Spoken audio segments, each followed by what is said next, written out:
you want to run a prospecting campaign, pick a list, any list. You're doing a trade show, you're following up. You get a list off of Info USA, whatever the campaign it is you pick, all right? Let me ask you this. How do you track the people who are getting the campaign so that if you want to do marketing to them again, you're not doing it again in like a month or, or maybe missing and not like following up with them ever, right? How do you organize who got the campaign? Because most of our clients, if you have a list of, most of your target market is in the thousands, right? Like with us, based on my best guess estimate, there's about 40,000 MSPs, right?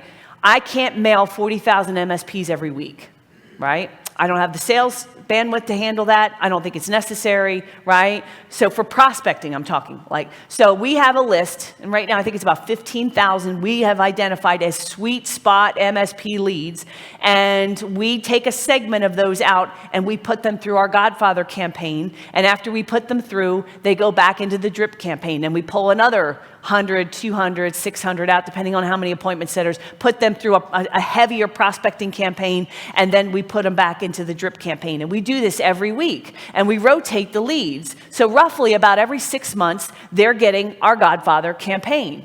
All right? Now, we don't want to go too soon before 6 months because people feel like I just told you if you go too soon, but we don't want to go past 6 months because that's only twice a year, right? And by the way, tomorrow, Mike Stadola is going to do a great session. He's my chief marketing officer. So tomorrow, people have told us that's been the most valuable session of coming to this event. So make sure, don't party too hard tonight, okay?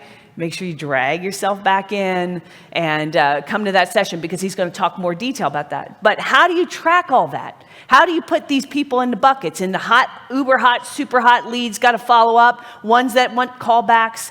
Just that in of itself. How do you make sure that you don't email call them again too soon or forget about them altogether? How do you suppress people that say, take me off your list? So here's another thing you're going to have to learn. When you start doing marketing, you will get people that say, take me off your list. And not many, but there's going to be some. You don't want to delete them.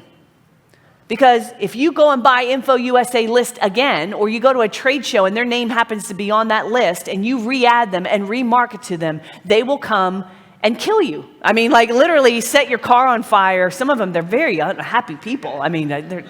There's not many of them, but boy, they move around. And when they get angry, So you got to make sure you have it in there to suppress them.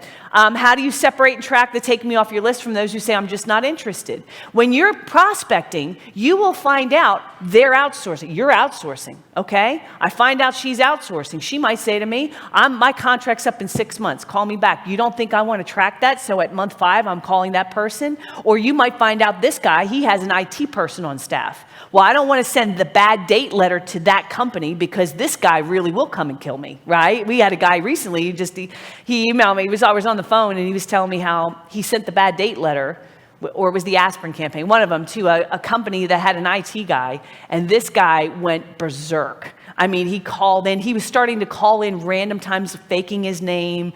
There's some lunatics out there. So how do you, it's not many, but how do you separate them?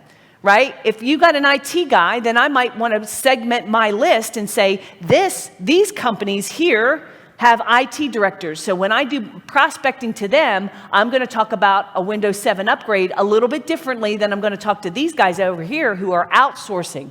Right? I might talk to you guys about co-managed IT. I'm not going to talk to them about co-managed IT because they're outsourcing to my competitor. And I know what competitor you're outsourcing to, and this group over here is outsourcing to this guy, and this group over there. And see, when you start doing prospecting, you're going to gather that market intelligence. And now you're like a sniper.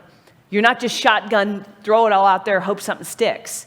Right? You now know, hey, these guys are outsourcing. They're good prospects. These guys have IT departments. This group here, they don't have anything. Do you see what I mean? Now you're getting more sophisticated in your approach, but you can't keep that intelligence if you don't have a CRM or automation to keep it there. How do you know who you talked to and what was said? Big mistake. You hire a salesperson and you don't force them to document every call, every conversation, everything. When they leave, guess what they leave? With all that information in their head. And who do you think would be most likely to want to hire them? Your competition. They just left. You have no history of who they talked to, what was said. You got to have that, if nothing else, just for that reason. How do you know how many appointments were booked? How does that process get handled? When you go back and you say, "Hey, did that campaign work?" Because I'll tell you what, if you measure a campaign a week after you send it, you're going to see an entirely different set of numbers if you look at it 3 months later. When we get leads, is Mike back there? Mike, what's it like when you just did this report for me. It's like when they first come in, they're this many's qualified, but by the end of the 3 months, it's like 75%, 80% are qualified, right? When they first come in, it's what? Yeah, we had, 40 to 50% qualified to first come in, and then, after 90 days, get up to anywhere from 70, 80%. Yeah.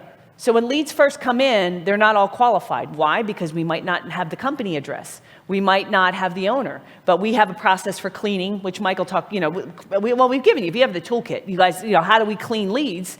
We use that, so by the end of 90 days, that list is far more precise because we've cleaned it. We've put it through a process of qualification.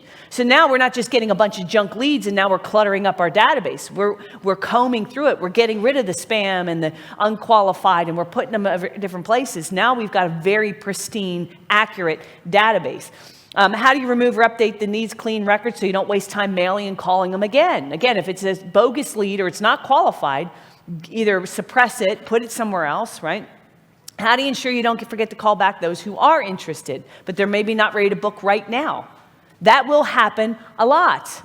I'm interested, but I'm in a contract, and I'm not going to get out until like 3 months from now, 6 months from now, right? You guys have heard that. How do you make sure that opportunity doesn't get lost? Because that's a lead. So you need it in a place where you can store it, track it, monitor it, so when you're ready to pull reports or know what's going on, you've got it. That's why you need a CRM. Example of marketing automation, this is a campaign, the aspirin campaign. This is in the toolkit, and there's a deep dive I did on this. This is an example of a marketing oil well, of a prospecting campaign, and if you look at what has to happen, a marketing automation will help you. Now, could you do this manually? Yes, you could. But it's going to take you infinitely more time than getting it set up and triggering the campaign.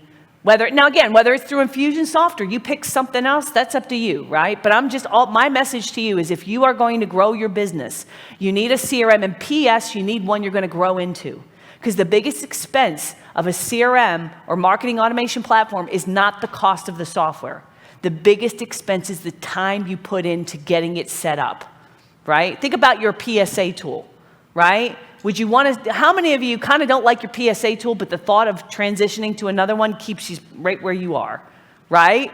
Because you know that's a huge disruption and cost, and they all suck, right? All CRM systems suck, by the way. They all have their own level of dysfunction. So, all I'm saying is, don't try and say, well, we'll do something really cheap for a little bit to get started, because then you still have to go through the transition. Now you got to go through it not only once, but you got to go through it twice. So you got to have something you're going to grow into. All right?